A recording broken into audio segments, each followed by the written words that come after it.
Washington. This is a Fox 17 Weather Ready Alert.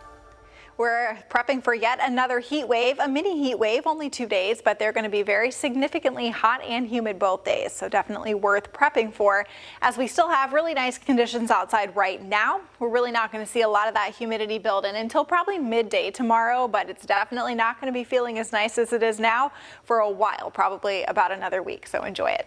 Temperatures currently in the upper 60s for some and mainly the low 70s. Very quiet wind. It's only around 3 miles an hour, and it's starting to shift out of the southeast. That will come out of the southwest tomorrow, bringing all of this hot and humid air, where you can see all the collection here of 70s and 80s even at this hour. All of this hot and humid air headed our direction. So right now, very quiet with a big high pressure in place across the center of the country. There are a few little complexes of showers kind of rotating around the high that's to our east, and then this cold front to the north that's going to be knocking on our door Thursday, but it's going to have a hard time pushing all the way through because of the strength of this high pressure.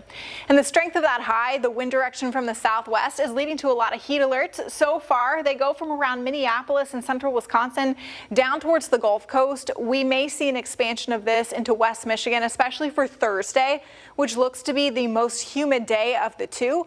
But we'll have to see. We'll have some high clouds coming in that may help to temper the heat just a little bit, but still, without a heat advisory or not, it's still going to be dangerously hot and humid. Some of those feels like temperature projections through tomorrow afternoon and evening max us out anywhere from 95 to around 101. Berrien and Cass County do have those heat alerts through tomorrow afternoon and evening, but the rest of us do not as of yet. I think for Thursday, though, as we see those feels like temperatures get into the triple digits for most of West Michigan south of 96, that will be a bigger possibility. And the relatively cooler feels like temperatures happening here Thursday afternoon to the north, that's due to some of the cloud cover and the storms coming in. So there will be a little relief from that. Unfortunately, because it is so hot and humid across the region for most of lower Michigan back through Iowa, there is a marginal risk for severe storms, for a couple of those gusty storms to be possible. But hopefully we'll get some widespread rain as well with this too. For the day tomorrow, it's going to be clear, but it's Thursday that we'll have to watch for a few of those showers. They may pop up into the late morning, but certainly going to expand into the late afternoon as we hit that peak heating.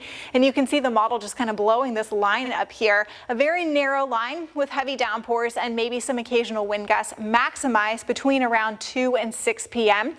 And as this gets a little bit closer towards the Indiana state line, it kind of fades away as the power of the front fades away.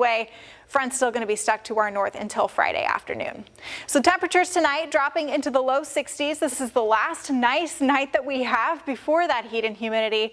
High tomorrow 92, high Thursday 94, and then we drop back into the 80s for the weekend, but it will still